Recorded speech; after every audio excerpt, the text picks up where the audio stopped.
Hello, good morning students. Today's transcription number 208 on the speed of 100 words per minute.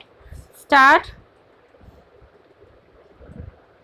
Sir, the bill was referred by the Lok Sabha on the 15th November 1980 to a select committee of 15 members of the House. The Select Committee scrutinized the provisions of the bill with reference to the views expressed in various memoranda and representations in the matter from diverse sections of the public and submitted a unanimous report before the Lok Sabha on the 5th December. In the bill, as reported by the committee, two sets of amendments have been made in Clause 3 thereof, and the substantive provisions in Clause 4 have been modified, which I shall refer to later. The amended bill, as reported by the committee, was passed by the Lok Sabha without any further amendments on the 14th December.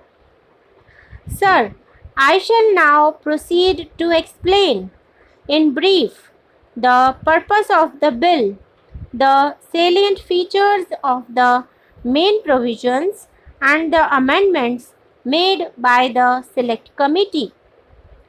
As the House is aware, the Finance Acts of 1979 and 1980 have effected a change in the previous system of taxation of profits of companies and the dividends distributed by them. Previously, shareholders were given credit in their assessments on their dividend income for income tax at the rate applicable to companies, as it was deemed that the income tax paid by the company on the profits distributed by it was a payment on behalf of the shareholders.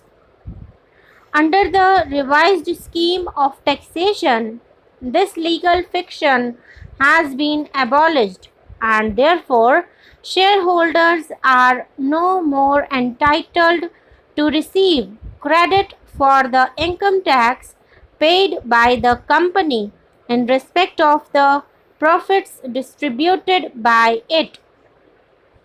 Simultaneously, the rate of the tax payable by Indian companies and other companies who have made arrangements for the declaration of dividends in India has been reduced. Further, the tax based on excess dividends and wealth tax on companies have been abolished. It was expected that with the reduction in taxes and the consequent increase in the distributable funds of companies, they would be declaring higher dividends both on their preference and ordinary shares. The government's intention in this behalf was clarified in the Finance Minister's speech in the Lok Sabha on the 20th April 1980. However, in the case of preference shareholders who, according to their contracts, are entitled to dividend at fixed rates, this expectation did not materialize.